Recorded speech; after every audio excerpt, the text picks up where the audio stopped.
Assalamualaikum warahmatullahi wabarakatuh. Waalaikumsalam warahmatullahi wabarakatuh. Selamat malam rekan-rekan semuanya. Malam Ibu.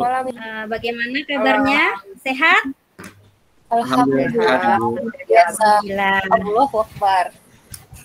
Oke, saya akan mencoba untuk mempresentasikan tentang pembelajaran orang dewasa. Nah, sebelum kita memulai presentasi ini, saya akan memperkenalkan dulu nama saya.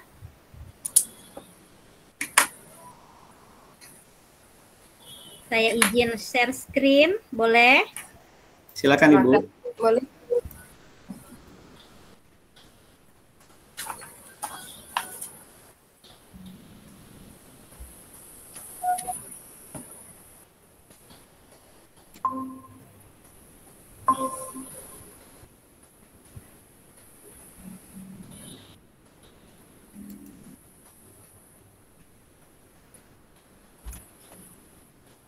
Nah, ini biodata saya. Nama lengkap saya adalah Siti Fauzia Listiawati. Saya mengajar di SMK Negeri 3 Singkawang. Kemudian saya mengajar mapel, simulasi dan komunikasi digital untuk kelas 10, semua jurusan. Dan saya mengajar basis data di kelas 11 dan kelas 12 pada prodi teknologi informatika dan komputer. Nah, hobi saya makan bakso. Nah, adakah teman-teman di sini yang sehobi dengan saya, Bapak Ibu? Saya lebih suka makan sate, Bu. Ya, Bu. Ya, Bu.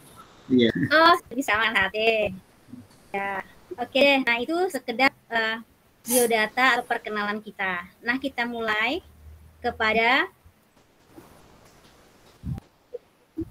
pembelajaran orang dewasa.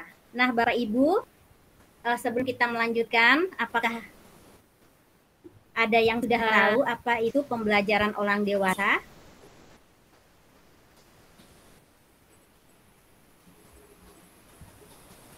Belum, Bu. Ya, silahkan Ibu Tiara. Belum, Bu. Oh, belum. Baiklah. Oke, kita akan lanjutkan materinya untuk mengetahui lebih. Saya, Bu. Bagaimana Pak Hairul? Mungkin pembelajaran untuk orang yang sudah tamat sekolah, Bu, mungkin. Oh, untuk pembelajaran orang yang tamat sekolah. Iya, tamat SMA gitu, mungkin. Oh, tamat SMA. Oke, baik jawabannya Pak Hairul. Ada lagi? Oke, kalau tidak ada, nah saya akan melanjutkan ya. Nah, baik, kita Bu. lihat di sini. Langsung ke materinya, yaitu pembelajaran orang dewasa. Nah, kali ini saya akan menginformasikan tujuan pembelajaran kita di sini, yaitu untuk mengetahui pengertian pembelajaran orang dewasa. Yang kedua, kita akan mengetahui teori pembelajaran orang dewasa menurut Knowledge. Kemudian yang ketiga, karakteristik belajar orang dewasa. Yang keempat adalah prinsip-prinsip pembelajaran orang dewasa. Nah, langsung saja Bapak Ibu. Nah, ini di sini pengertian pembelajaran orang dewasa. Nah, pembelajaran orang dewasa itu biasa dikenal dengan namanya andragogi ya Bapak Ibu. Pernah dengar? Apakah Bapak Ibu sudah pernah mendengar andragogi? Belum pernah. Belum pernah ya. Nah, di sini akan saya informasikan, andragogi itu dapat diartikan sebagai memimpin atau membimbing orang dewasa. Kita lihat menurut teorinya di sini menurut Knowledge. Nah, Knowledge ini adalah merupakan seorang pendidik asal dari Amerika. Nah, jadi beliau ini menyebutkan bahwa andragogi itu seni dan ilmu pembelajaran orang dewasa. Karena itu andragogi mengacu pada segala bentuk pembelajaran orang dewasa. Nah, demikian ya Bapak Ibu pengertian dari pembelajaran orang dewasa. Mudah-mudahan cukup dimengerti ya Bapak Ibu. Bagaimana? Iya, Bu. Bisa, Paham, Bu. Bu. Iya, Bu. Oke, saya lanjutkan materi yang berikutnya. Di sini kita yaitu karakteristik belajar orang dewasa. Nah, Bapak Ibu, karakteristik belajar orang dewasa itu dimulai dari motivasi belajar. Kemudian ada konsep diri, kemudian ada pengalaman, kemudian orientasi belajar, kesiapan belajar. Nah, untuk lebih jelasnya kita lihat konsep diri di sini adalah orang dewasa memiliki konsep diri untuk bertanggung jawab terhadap keputusan-keputusan atas hidupnya sendiri. Karena itu, ketika seorang individu bertumbuh dewasa dan matang, konsep diri mereka akan bergerak dari individu dengan pribadi yang tergantung kepada orang lain menjadi individu yang mandiri sehingga dapat mengarahkan dirinya sendiri. Nah, demikian konsep untuk karakteristik konsep diri. Kemudian karakteristik yang kedua yaitu pengalaman. Orang dewasa memiliki pengalaman yang lebih banyak dan beragam daripada anak-anak. Melalui pengalaman-pengalamannya tersebut, orang dewasa memperoleh identitas diri. Karena itu, pengalaman yang diperoleh dapat menjadi sumber belajar yang berharga bagi orang dewasa. Nah, kemudian karakteristik yang ketiga, Bapak Ibu, yaitu kesiapan belajar. Pada saat manusia dewasa, kesiapan untuk belajar semakin meningkat. Berorientasi pada tugas-tugas yang berkembang dari peran sosialnya di masyarakat. Dengan demikian, orang dewasa sudah memiliki kesiapan untuk mempelajari hal-hal yang diperlukan dan diketahui dan hal-hal yang dapat dilakukan agar dapat mengatasi segala situasi di kehidupan nyata secara efektif. Nah, itu karakteristik belajar orang dewasa yang ketiga. Nah, kemudian yang keempat, orientasi belajar, yaitu sebagai individu yang dewasa dan matang, perspektif waktu orang dewasa berubah dari penerapan pengetahuan yang tidak seketika menjadi penerapan segera. Karena itu, orientasi belajar dari orang dewasa pun bergeser dari yang mulanya berpusat pada mata pelajaran dan menjadi berpusat pada masalah atau problem ya Bapak Ibu. Yang terakhir ini karakteristik belajar adalah motivasi belajar. Semakin dewasa dan matang seseorang, maka dorongan belajarnya lebih berasal dari dalam diri atau motivasi internal. Keinginan untuk dapat meningkatkan kepuasan kerja, harga diri, kualitas hidup, dan sebagainya menjadi motivator yang paling ampuh. Nah, itu karakteristik belajar orang dewasa. Nah, selanjutnya materi yang terakhir yaitu prinsip-prinsip pembelajaran orang dewasa. Nah, di sini menurut Knowledge, pembelajaran orang dewasa itu ada 4 prinsipnya. Yang pertama, keterlibatan. Kemudian, pengalaman. Yang keempat, relevansi dan dampaknya bagi kehidupan. Yang terakhir, berpusat pada masalah. Nah, kita bisa lihat ya Bapak Ibu. Nah, prinsip-prinsip pembelajaran orang dewasa itu, kalau keterlibatan itu seperti apa? Nah, bisa lihat di sini, yaitu keterlibatan itu orang dewasa perlu dilibatkan dalam perencanaan dan penilaian pada saat pembelajaran. Kemudian pengalaman, yaitu pengalaman itu menjadi dasar bagi orang dewasa dalam aktivitas pembelajaran. Jadi apabila memiliki kesalahan di masa lalu itu menjadikan suatu pengalaman ya. Jadi bisa kita itu untuk menjadikan dasar untuk aktivasi pembelajaran berikutnya. Kemudian relevansi dan dampaknya bagi kehidupan. Orang dewasa paling tertarik untuk mempelajari mata pelajaran yang memiliki relevansi dan dampak secara langsung pada pekerjaan atau kehidupan pribadi mereka. Kemudian yang terakhir adalah berpusat pada masalah. Pembelajaran orang dewasa lebih berpusat pada masalah daripada berorientasi pada konten. Nah, itu diantaranya pembelajaran pada orang dewasa. Nah, jadi sudah dijelaskan tadi pembelajaran orang dewasa seperti apa pengertiannya, kemudian teorinya, karakteristik belajarnya, dan prinsip-prinsip pembelajaran. Nah, sampai di sini apakah ada yang ingin ditanyakan Bapak Ibu? Silahkan. Semoga cukup jelas ya. Jelas, Bu. Jelas, Bu. Baik. Yang lain? Oke.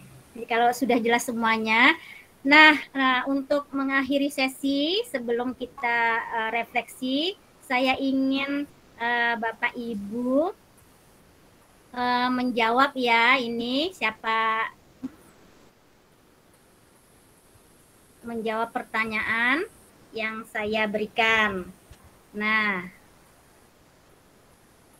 ada 2 pertanyaan Bapak Ibu. Ini pertanyaan pertama. Ayo siapa cepat? Yang pertama, apakah orang dewasa memiliki konsep diri untuk bertanggung jawab terhadap keputusan atas hidupnya sendiri? Benar atau salah? Benar, Bu. Benar. Benar, Bu. Yang lain? Benar, Bu. Bu, benar. Baik, jadi Bapak Ibu menjawab benar. Oke, mari kita lihat jawabannya. Nah, benar ya Bapak Ibu. Nah, berarti Bapak Ibu benar-benar menyimak ya penjelasan tadi bahwa mengapa orang dewasa memiliki konsep diri untuk bertanggung jawab terhadap keputusan atas dirinya sendiri, karena orang dewasa itu seorang individu yang bertumbuh dewasa dan matang. Konsep mereka akan bergerak dari individu dengan pribadi yang tergantung kepada orang lain, menjadi individu yang mandiri sehingga dapat mengarahkan dirinya sendiri.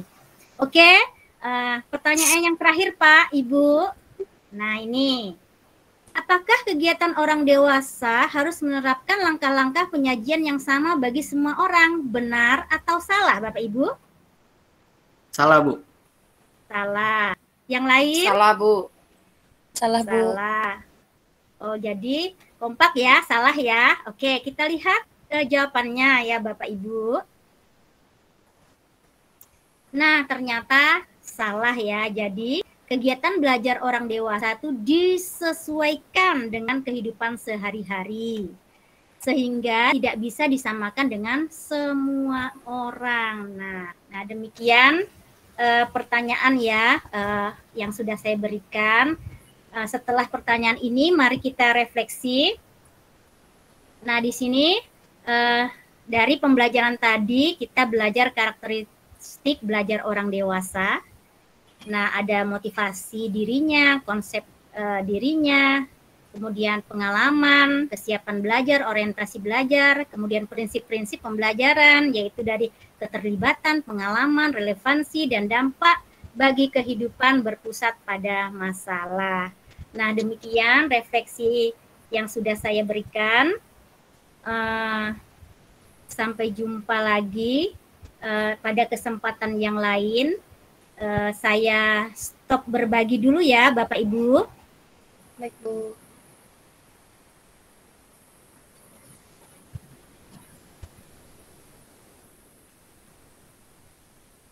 Nah, demikian simulasi rencana fasilitasi pelatihan yang sudah saya berikan dengan membawakan materi pembelajaran orang dewasa.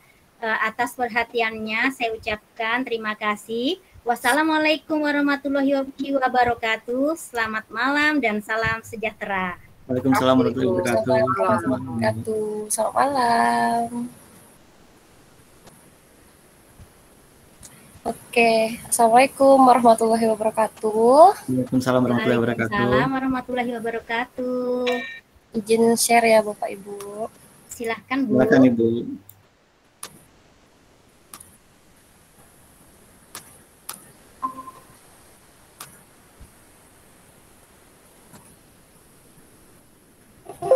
Oke.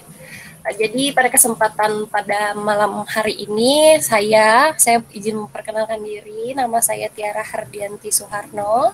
Saya dari SMK Muhammadiyah Sintang. Nah, untuk materi kita pada sesi kali ini yaitu literasi digital. Nah, untuk tujuannya yaitu merefleksikan kesiapan pribadi menggunakan perkembangan teknologi dalam dunia digital. Yang kedua, mengidentifikasi produk platform teknologi sekolah penggerak. Yang ketiga, menyusun rencana untuk meningkatkan kemampuan literasi digital dalam memanfaatkan produk-produk platform teknologi sekolah penggerak. Nah, untuk ekosistem platform ini dibagi menjadi 3. Yang pertama ada platform sumber daya sekolah, Siplah dan Arkas. Terus yang kedua ada profil dan rapot pendidikan, yaitu belajar.id, G Suite, dan Chromebook. Terus yang ketiga dibagi juga menjadi 2, ada 3A dan 3B. Nah, kalau di 3A ada platform untuk guru, yaitu guru karir dan guru belajar. Terus kalau di 3B ada platform guru mengajar. Nah, selanjutnya kita lihat tiap produk yang sudah disebutkan sebelumnya untuk platform sumber daya sekolah atau SDS. Nah, apakah platform teknologi sumber daya sekolah? Nah, yaitu sistem informasi elektronik yang berfokus untuk memfasilitasi proses pengolahan sumber daya sekolah agar lebih efisien dan akuntabel, yaitu sasarannya untuk kepala sekolah, bendahara, dan mitra marketplace. Nah, untuk tahapannya di sini skalabilitas dan integritas data Siplah, yaitu integrasi proses end-to-end, dibagi menjadi 3, ada rencana, belanja, dan laporan. Nah, tujuan pemanfaatan meningkatkan efisien dan akuntabilitas proses pengolahan sumber daya sekolah agar dapat memberikan ruang lebih dan dampak positif kepada peningkatan kualitas SDM dan kegiatan pembelajaran. Terus, apa yang berbeda di antara Siplah dan Arkas? Nah, pada platform teknologi sumber daya sekolah, untuk sebelum dan sesudahnya di Siplah itu sebelumnya kurir toko, tidak ada ETA atau estimate time of arrival atau perkiraan waktu tiba. Terus pembayaran manual bus, terus harus ke bank. Untuk yang sesudahnya mitra pengiriman ekspedisi, ETA, dan ongkir. Jadi lebih diperbaharui untuk di platform yang terbaru di Siplah. Kalau di Arkas, perencanaan dan pelaporan belum terintegritas dan pembelanjaan pada Siplah. Nah, pada aplikasi yang terbaru, perencanaan dan pelaporan pada Arkas atau Markas terintegrasi dan pembelajaran pada Siplah. Nah, apa saja platform teknologi sekolah penggerak untuk profil dan rapot pendidikan? Yaitu dibagi menjadi 5. Yang pertama ada single source of truth sebagai dasar analisis, perencanaan berbasis data, dan tindak lanjut peningkatan kualitas pendidikan. Yang kedua ada terintegrasi. Yang ketiga ada instrumen pengukuran dan evaluasi sistem pendidikan. Yang keempat alat ukur yang berorientasi pada mutu dan pemerataan hasil belajar atau outputnya. Yang kelima, meringankan beban administrasi suatu pendidikan dengan mengurangi aplikasi beragam dalam proses evaluasi internal dan eksternal. Nah, di sini ada 5 dimensi pengukuran pada profil dan rapot pendidikan. Yang pertama ada mutu dan relevansi hasil belajar murid. Yang kedua, pemerataan pendidikan yang bermutu. Yang ketiga ada kompetensi dan kinerja GTK. Yang keempat ada mutu dan relevansi pembelajaran. Yang kelima, pengelolaan yang inspiratif, transparan, dan akuntabel. Terus ada profil dan rapot pendidikan. Yang pertama, profil satuan pendidikan. Yang kedua, ada profil pendidikan daerah. Yang ketiga, rapor satuan pendidikan. Dan yang keempat, rapor pendidikan daerah. Nah, apakah platform teknologi profil dan rapor pendidikan? Yaitu aplikasi berbasis web untuk memberikan wawasan yang berkomprehensif dan rinci untuk sekolah dan daerah tentang kualitas pendidikan. Nah, sasarannya ya untuk kepala sekolah dan kepala dinas. Nah, kalau platformnya untuk guru, yaitu aplikasi berbasis Android yang disediakan untuk mendukung para guru dalam melakukan proses mengajar dan mengembangkan kompetensi karirnya dalam program sekolah penggerak. Sasarannya untuk guru. Nah, untuk mendukung guru dalam proses mengajar sehari-hari, sekaligus mengembangkan kompetensi dan karirnya. Apa saja manfaat platform untuk guru mengajar? Yang pertama, memperkenalkan dan mengimplementasikan profil pelajar Pancasila sebagai dasar pembelajaran dengan paradigma baru. Yang kedua, memudahkan guru untuk menemukan perangkat ajar berdasarkan kurikulum yang terbaru. Yang ketiga, guru mendapatkan kejelasan tentang kompetensi dan perkembangan pembelajaran siswanya. Yang keempat, guru mendapatkan rekomendasi perangkat ajar berdasarkan hasil asesmen atau penilaian. Dan yang kelima, guru dapat menerapkan teaching at the right level.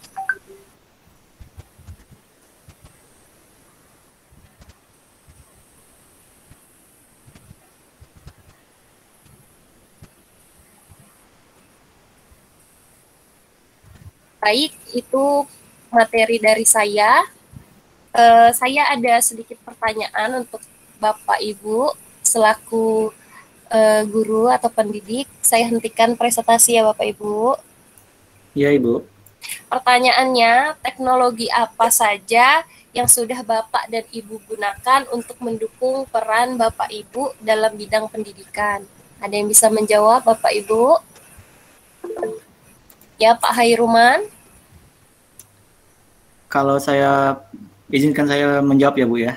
Baik, Pak. Kalau saya biasanya menggunakan WA dan dibantu juga dengan aplikasi Google seperti Google Classroom, Google Meet, dan sebagainya, Google Form juga. Oke, terima kasih Pak Hairuman. Sama-sama Bu. Baik Bu, terima kasih atas kesempatannya. Kalau untuk saya di sekolah saya juga menggunakan WhatsApp ya untuk komunikasi pembelajaran. Kemudian yang kedua, saya pernah menggunakan Edmodo. Nah, cuman 2 tahun saja. Setelah itu saya beralih ke Google Classroom dalam 1 tahunan ini. Nah, begitu Bu dari saya. Terima kasih. Baik, sama-sama. Terima kasih Bu Siti, Pak Hairuman atas jawabannya. Mungkin ini sekian materi dari saya. Kurang dan lebihnya saya mohon maaf. Semoga materi kita pada kali ini bermanfaat. Assalamualaikum warahmatullahi wabarakatuh. Selamat malam. Waalaikumsalam warahmatullahi wabarakatuh. Selamat malam Ibu. Terima kasih Bu. Sama-sama. Terima kasih.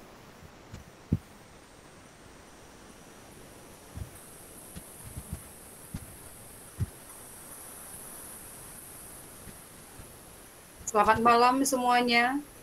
Malam Ibu.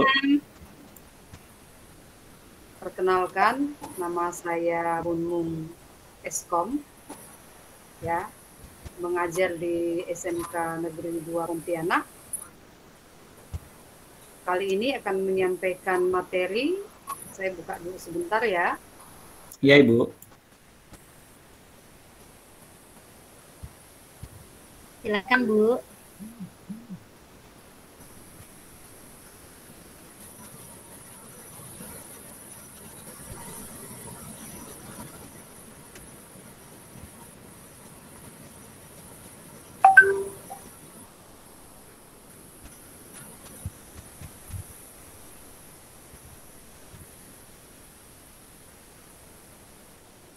Apakah nampak di layar monitornya?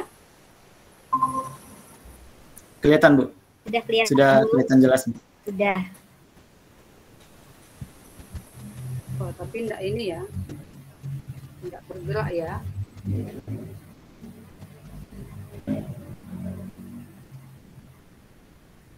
Bu, stopkan dulu sebentar. Mohon maaf.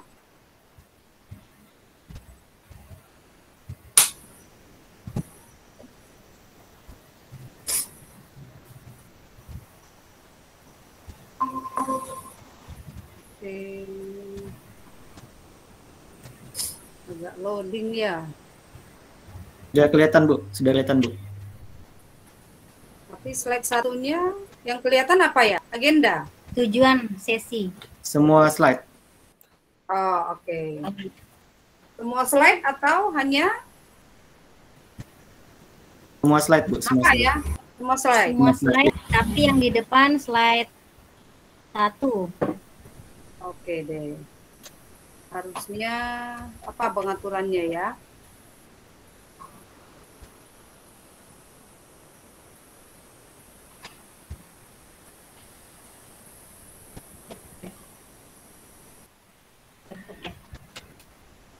Oke deh. Oke, jadi kali ini Ibu akan menyampaikan tentang pengembangan kurikulum operasional di satuan pendidikan, sering kita sebut sebagai KOS. Ya, jadi kali ini kita mempelajari tentang tujuan dan prinsip pengembangan kurikulum. Tujuan dari sesi ini adalah peserta mengetahui prinsip pengembangan kurikulum operasional di satuan pendidikan. Kemudian peserta mengetahui komponen kurikulum operasional di satuan pendidikan. Peserta mengetahui pentingnya, bentar ya, Ibu nggak nampak layarnya. Interupsi, Bu. Ya. Layarnya tidak nampak. Nggak nampak. Ini Belum error. di-share. Pilih tampilkan seluruh layar, Bu. Jadi hentikan dulu ya.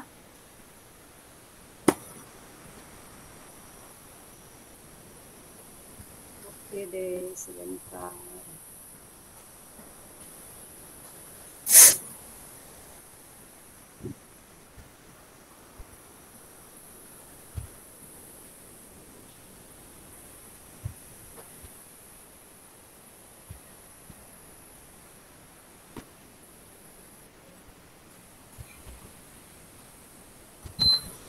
Apakah sudah nampak?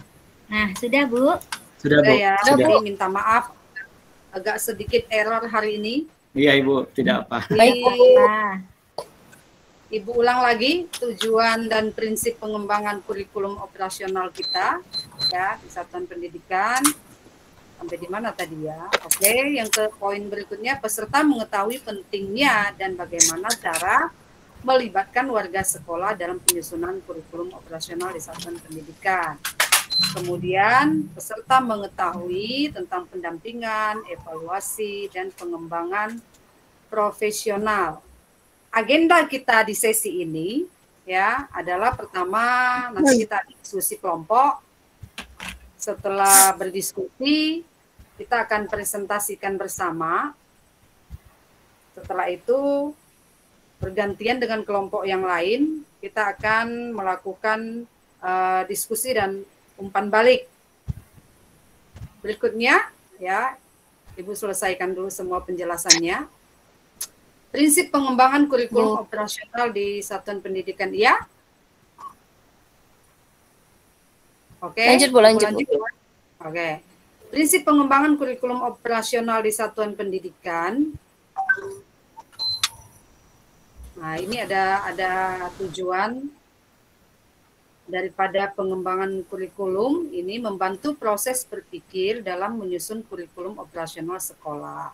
Kemudian memberikan gambaran mengenai prinsip-prinsip dalam merencanakan, melaksanakan, mengevaluasi kurikulum operasional, serta nanti ada tindak lanjutnya dari pengembangan yang selaras dari tujuan utama kurikulum operasional sekolah. Oke, kita lanjut slide berikutnya. Kurikulum operasional di satuan pendidikan memuat seluruh rencana proses belajar yang diselenggarakan satuan pendidikan sebagai pedoman seluruh penyelenggaraan pembelajaran. Untuk menjadikannya bermakna, kurikulum operasional satuan pendidikan dikembangkan sesuai dengan konteks dan kebutuhan peserta didik satuan pendidikan. Kurikulum adalah seperangkat rencana dan pengaturan mengenai tujuan, isi, dan bahan pelajaran, serta cara yang digunakan sebagai pedoman penyelenggaraan kegiatan pembelajaran untuk mencapai tujuan pendidikan tertentu. Ini sudah terlampir dalam Undang-Undang Sidiknas tahun 2003. Jadi komponen dari dalam kurikulum operasional disusun untuk membantu proses berpikir dan mengembangkan satuan pendidikan. Dan dalam pengembangannya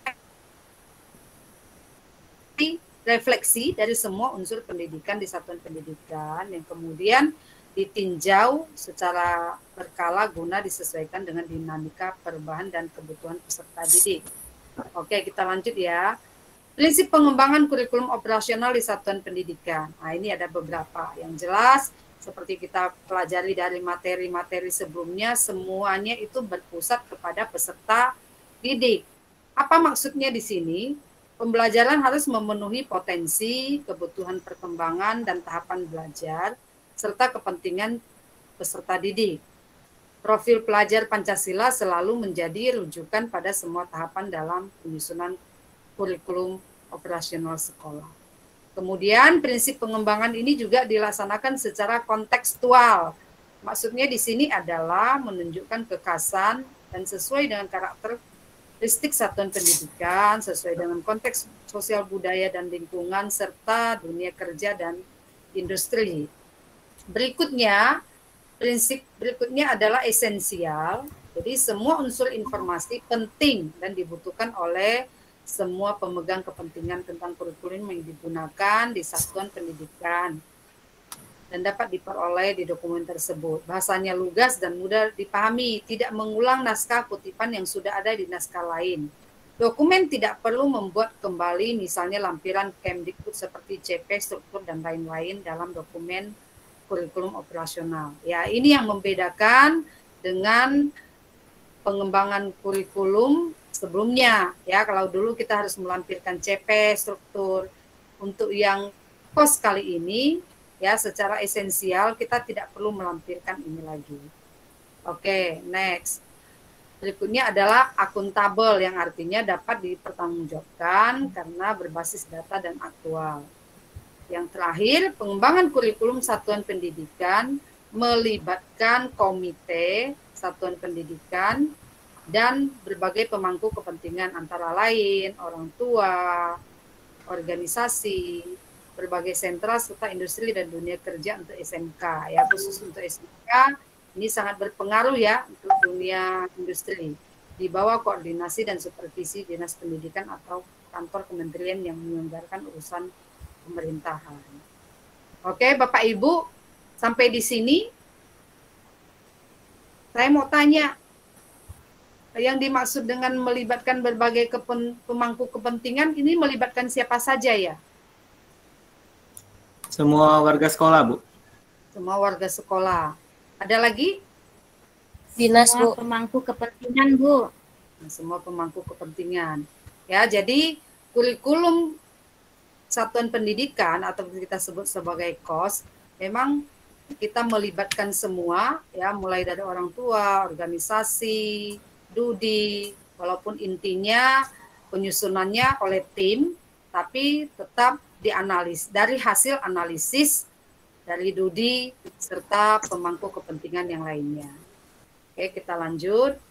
Jadi semua prinsip pengembangan kurikulum tadi yang kita sebutkan tadi ada berpusat pada peserta didik, ada kontekstual, esensial, akuntabel, melibatkan semua pemangku kepentingan, itu semua harus mencakup dalam profil pelajar Pancasila. Jadi ini juga sudah kita pelajari, ya, ada 6 dimensi profil pelajar Pancasila.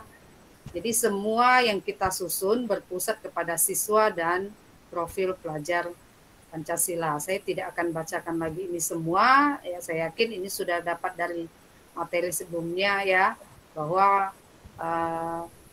dimensi-dimensi di profil Pancasila kita tidak hanya fokus pada kemampuan kognitif, ya, maksudnya tidak berfokus pada kemampuan belajar saja, ya, kemampuan berpikir, tapi fokus kepada sikap dan perilaku siswa sesuai jati diri sebagai bangsa Indonesia sekaligus warga dunia. Saya mau tanya nih, kenapa kurikulum operasional di satuan pendidikan kali ini berpusat pada siswa dan profil pelajar Pancasila? Ada yang bisa menjelaskan?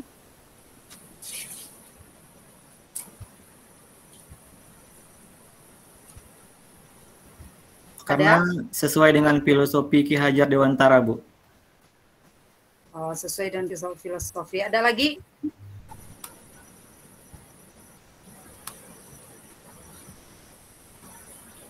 Boleh Ya. ditambahkan, Bu? Ya, Boleh boleh. ditambahkan, Bu? Silakan, Bapak Hilman.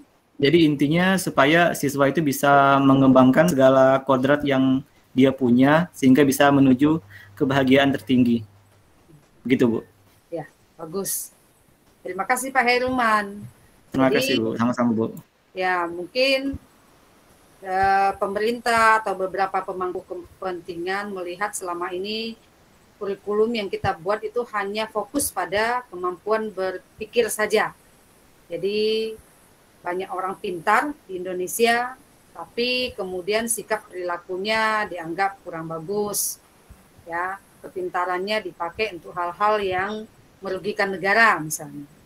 Jadi akhirnya dengan POS ini diharapkan dapat menciptakan manusia-manusia yang berpikir lebih bagus seperti tadi konsep Ki Hajar Dewantara dan menciptakan manusia yang sesuai dengan 6 dimensi di profil pelajar Pancasila. Oke, kita lanjut. Ya, kita akan bertemu di materi selanjutnya. Ada pertanyaan sebelum kita masuk ke sesi berikutnya? Selanjutnya materi kita apa ya, Bu? Selanjutnya kita akan masuk ke komponen pengembangan kurikulum. Baik, Bu. Terima kasih, Bu. Nah, tapi sebelumnya kita break dulu ya. Iya, Bu. Oke, terima kasih. Sama-sama. Sama-sama, Bu. Oke, bismillahirrahmanirrahim. Assalamualaikum warahmatullahi wabarakatuh. Waalaikumsalam Waalaikumsalam warahmatullahi wabarakatuh. Selamat malam. Selamat malam. Gimana kabarnya Ibu-Ibu? Alhamdulillah. Ya, ada yang tidak masuk hari ini? Ada yang tidak masuk? Masuk Hadir semua, semua. Pak. Semua ya. Semua hari ini. Oke, kita langsung saja. Izinkan Bapak share screen ya. Silakan, Baiklah. Pak.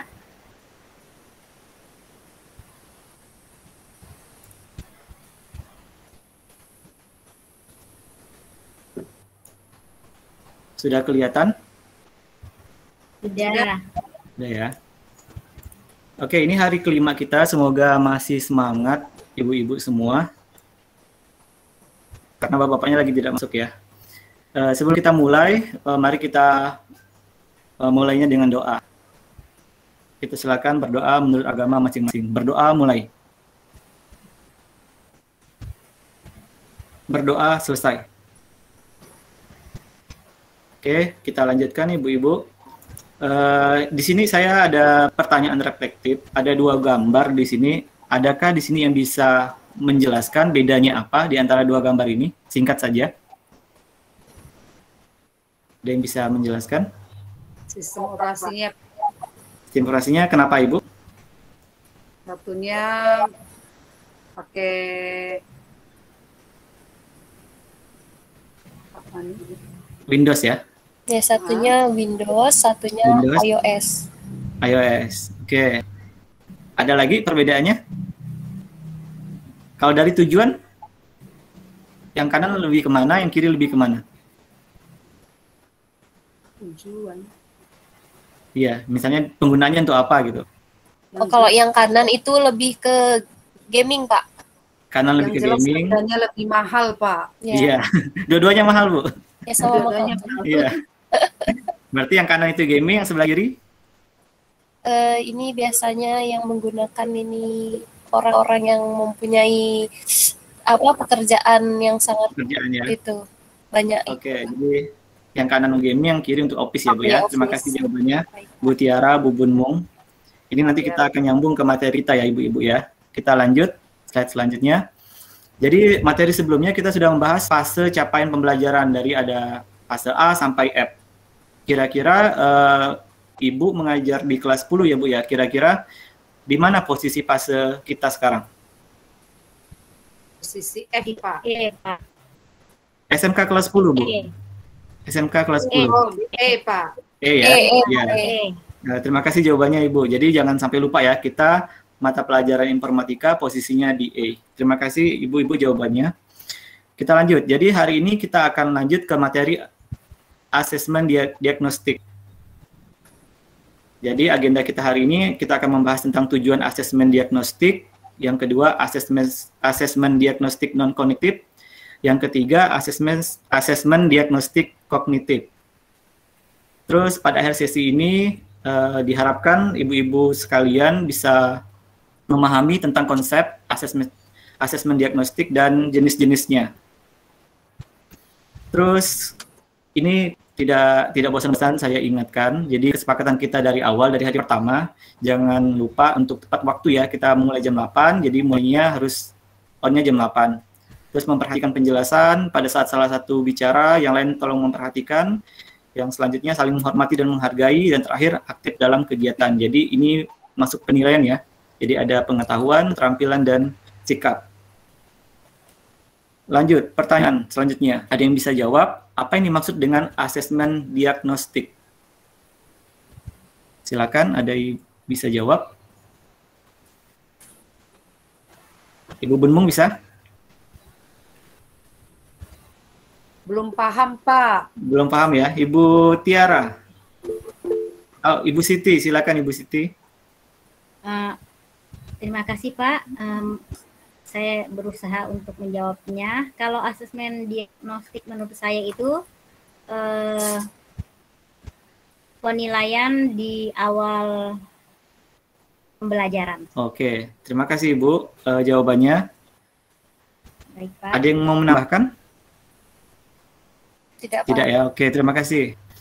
Oke, kita langsung saja ke materinya. Jadi seperti yang Ibu Siti sampaikan, jadi asesmen diagnostik itu memang diterapkan di awal. Fungsinya apa? Bertujuan untuk mendiagnosis kemampuan dasar siswa. Jadi ini lebih ke kognitifnya. Dan mengetahui kondisi awal siswa. Ini lebih ke non-kognitifnya. Jadi memang ada dua jenis ya. Yang pertama non-kognitif. Jadi dia itu mengetahui kesejahteraan psikologi dan sosial emosi siswa. Mengetahui aktivitas selama belajar di rumah. Mengetahui kondisi keluarga siswa. Mengetahui latar belakang pergaulan siswa, mengetahui gaya belajar, karakter, serta minat siswa. Berbeda dengan kognitif, ini lebih ke pengetahuannya. Jadi, dia mengidentifikasi capaian kompetensi siswa, menyesuaikan pembelajaran di kelas dengan kompetensi rata-rata siswa. Dan yang terakhir, memberikan kelas remedial atau pelajaran tambahan kepada siswa yang kompetensinya di bawah rata. Jadi, sangat berbeda ya, kognitif itu lebih ke pengetahuan, sedangkan non-kognitif itu lebih ke kondisi siswanya. Oke, slide selanjutnya. Ini cara-caranya, tips-tips cara mengenal potensi atau karakter peserta didik. Jadi ada 5 cara. Yang pertama, bisa melalui form biodata. Jadi nanti ibu-ibu bisa kasih pertanyaan, misalnya hobi, prestasi selama dia di sekolah sebelumnya, cita-citanya apa saja. Terus yang kedua, bisa dilanjutkan dengan observasi. Jadi kita pada saat misalnya mereka lagi belajar, kita bisa lihat antusiasmenya mereka. Terus yang ketiga, bisa melewati tes minat bakat. Jadi kalau di sekolah saya itu bekerja sama dengan lembaga resmi, terus ada software khususnya, dan nanti akan ada hasilnya beserta penjelasannya. Yang keempat, bisa melalui riset. Jadi riset ini hampir sama dengan observasi, cuman kalau riset dilengkapi juga dengan misalnya nilai-nilai rapotnya, nilai ulangannya. Jadi misalnya dia minatnya di matematika, kita lihat juga perbandingannya dengan nilai matematikanya. Apakah dia suka matematika dan nilainya bagus juga di matematika. Terus yang terakhir bisa melalui wawancara. Jadi Bapak Ibu bisa panggil ke ruangan Bapak Ibu, terus bicara 4 mata. Biasanya siswa akan lebih terbuka mengenai kondisi dia dan karakteristik dia. Oke, sampai di sini ada pertanyaan Bapak Ibu? Sudah cukup jelas ya. Kalau tidak ada pertanyaan, ini ada tugas untuk pertemuan selanjutnya. Jadi tolong di screenshot ya. Jadi tugasnya itu gampang saja. Tugasnya adalah buatlah contoh asesmen diagnostik non-kognitif dan kognitif.